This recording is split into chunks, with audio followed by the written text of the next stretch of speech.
Good morning, everyone. I am cognizant of the fact that I'm between you and your lunch. So I'm going to try to make this as succinct as possible. I am Candice Ramessar, coming to you from Georgetown, Guyana. I am going to speak about how the project is mainstreaming our gender. As you know, many of the international donor organization and funding facilities do have now what is called a gender policy. And since these activities and this project is being funded by the GCF does have a gender policy. And I just want to speak very quickly about what that gender policy is, then I'll talk a little bit about what is the project strategy for mainstreaming gender into the outputs and deliverables, and then move on to the specific stakeholder challenges in terms of gender. So in terms of the GCF gender policy, it is in keeping or in alignment with the other international agencies policy, which is in paragraph 3, it says that the fund will strive to maximize the impact of its funding for adaptation and mitigation, and seek a balance between the two while promoting the SEE, social, economic, environmental, and development benefits, and taking a gender-sensitive approach. In the chat, someone did ask about persons with disabilities, and I know the issue of indigenous people came up in terms of Suriname and Dominica. And yes, the gender policy does include that. It says that basing its activities on a country-driven approach, and will encourage the involvement of relevant stakeholders, including vulnerable groups, and addressing the gender aspects. In terms of the policy, it speaks specifically, and I mean for this gender mainstreaming policy as well as gender in particular, it does speak to both men and women. Gender does not only identify women, but it speaks to men and women. However, the governing instrument of the GCF does explicitly list women among the GCF stakeholders, and this is because we are all striving towards gender equality, and in that gender equality we do recognize that in many cases women are not, they're deficient and there are deficits in women, with women's participation, women's agency, so it does recognize that there are some specific needs in terms of women to bring them to the table in terms of parity with men. And it does want to promote this gender equality in all of the portfolio of the the GCF activities. And if we dive a little bit deeper, we would see that, before I move on to the specific objectives of the gender policy, I want to also state that most of the countries have national gender equality policies. I mean, some of those policies are already, some of them are in draft form, some of them are being presently revised, for example, Dominica, and some of them have been around for quite some time. In addition to that, I mean, some of the countries do have a constitutional mandate, or there is something in the Constitution that speaks to equal treatment of both men and women, and particularly the discrimination of men. Of women. So these GCF policy also aligns with those national policies. And what the GCF, the objectives are, as I said before, to ensure that there is equality in the interventions of the climate change interventions. As we know, or we should know, that climate change affects women and men differently, and it also affects subgroup of women and men differently. For example, indigenous women have different concerns from the wider population of women because they are impacted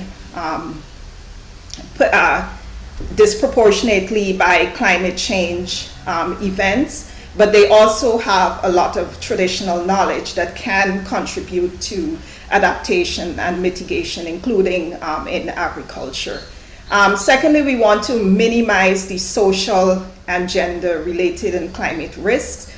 And a lot of times for us in the Caribbean, we might not be cognizant of the fact that development activities in general, whether it's in agriculture or otherwise, usually have impacts, the unintended consequences or unintended risks. And more often than not, those unintended consequences and risks affect the most vulnerable within the population. And that certainly is the case for climate change. So we want to approach or to implement a do no harm policy, and some agencies have moved away from do no harm to do good. So that is what we want to do. At a minimum, do no harm. At best practice, do good. And we want to, again, advance gender equality through the mitigation and adaptation actions. And more importantly, we want to ensure that we contribute through the project activities to the reducing of the gender gap that I spoke about the differences in terms of impact, and not only impact, but in terms of the participation of solution, which is one of the things, the stakeholder engagement of this project, I would be hoping to achieve. All right, so in terms of the gender strategy, I would have been hired as the gender consultant, and as the gender consultant and the gender plan for the project, the idea is that gender would be mainstream in all of the products and deliverables.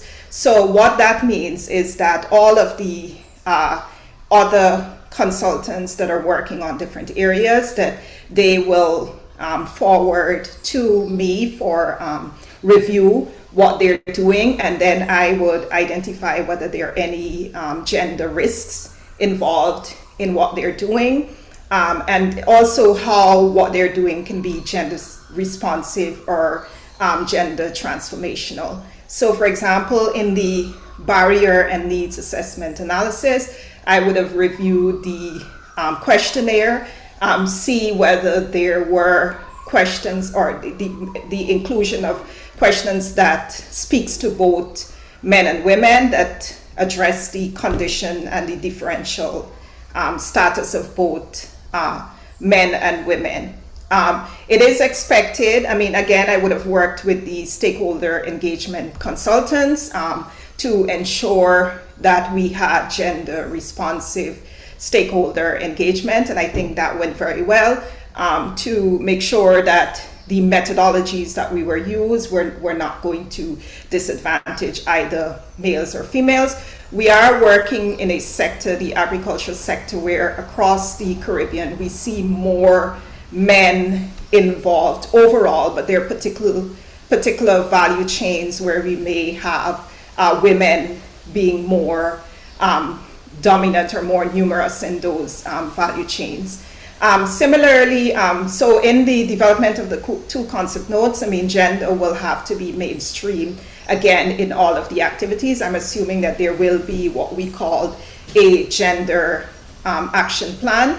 And since the GCF policy is also in alignment with the UNFCCC and our NAPS and our NADMA, those which I know that a lot of the Caribbean countries are working to make those gender responsive. Some of them have already achieved that status. The gender is going to be a prominent part of, or completely mainstreamed. And as I said before, the objective is to be gender transformational, not just gender sensitive. And in terms of the gender approach, it's going to be a intersectional or a gender-based analysis. As I would have said before, we do recognize that there's subgroups of women, there's subgroups of men, and they have different capacity to partake in stakeholder engagement. They have different agencies, they have different levels of empowerment. And of course, the youth in agriculture is something that across the region we've been challenged with. I mean, so there is a particular actions for incorporating gender and a youth sensitive or a youth responsive approach in the certification program. And finally, the stakeholder engagement in terms of the guidelines. As I said before, we did have gender responsive we did have separate groups of men and women consultations for the development of the guidelines. We tried to ensure that we used methodology, both qualitative and quantitative, which encourages the participation of not only women representative organizations, but also indigenous people. I do remember the chief from Dominica participating in one of those stakeholder consultations for the development of the guidelines. We also ensure that the timing of the guidelines take into consideration the schedule of men and women. We didn't do it at a time when women had to be either taking care of children or maybe doing other domestic chores, but we did consult before in terms of what is the ideal timing. In terms of the challenges that were identified, it is important that both women and men, despite the disproportion of men within the sector and their representative organizations, are engaged in the stakeholder engagement. One of the positive things about this project is the fact that it is in the design phase, we're addressing the key issues of stakeholder engagement and gender mainstreaming, which both of those have significant impact, and it is recommended best practice that we do start at the design phase to gender mainstream. So that is following the best practice. In terms of agency, when we do engage men and women representative organizations, we do have to acknowledge their difference in agency, and by difference in agency I mean the ability to speak up and speak on the particular subject and make their contributions, and oftentimes that is influenced by their access to information, their access to resources, and basically how empowered the group is or not. Secondly, in the stakeholder mapping, I would have sort of spoke about this before, but this is really key. When we speak about men and women and gender, we do have to recognize that we're also including the other vulnerable groups. As I saw someone spoke about mentioned whether PWDs, persons with disabilities, were included. And yes, because a woman with disability has, significant challenges and maybe other skills as well that, we need to capture the diversity of both women and men in order to be inclusive. And again, pointing out the significant role of indigenous and rural women. And finally, in terms of my colleagues, Lindell, and spoke about the knowledge building, and it is critical, and one of the activities that we are doing is the establishment of a course and several other knowledge products, and it is important that gender is reflected in those areas, but in particular that we build knowledge in terms of what gender is and what it is not. Deal with some of the resistance that we might encounter people feeling that it is about the promotion of women as against men, and particularly the benefits as well. Gender equality, I mean, it has been proven over, leads to better or more efficient and more effective everything, whether it's business, agriculture, and so on. Shirley Chisholm, who was the first Black U.S. Congresswoman, she was from Guyanese and Barbadian origin, and she said, a lot of talent is lost to the world because it shows up in skirt. And I mean, I think as a region, as a sector, we can't really afford to not have all of the talents aboard to effectively address the challenges of climate change. And I want to end with two proverbs, and the first one is "Wan Doti Bil Dam," which is from Guyana, where I'm from. And this is sort of, I couldn't get a good picture of what a dam is, but it represents sort of, like my colleagues in Suriname might be familiar with this, it represents a barrier against waterways. And it's simply saying that each one starts with a tiny fleck of soil that is put together to develop this fortress. And in that regard, gender mainstreaming is a process that is going to take some time, but it is a necessary process. And of course, one hand can't clap, meaning we need everybody on board, both genders, to achieve the outcomes of the project. And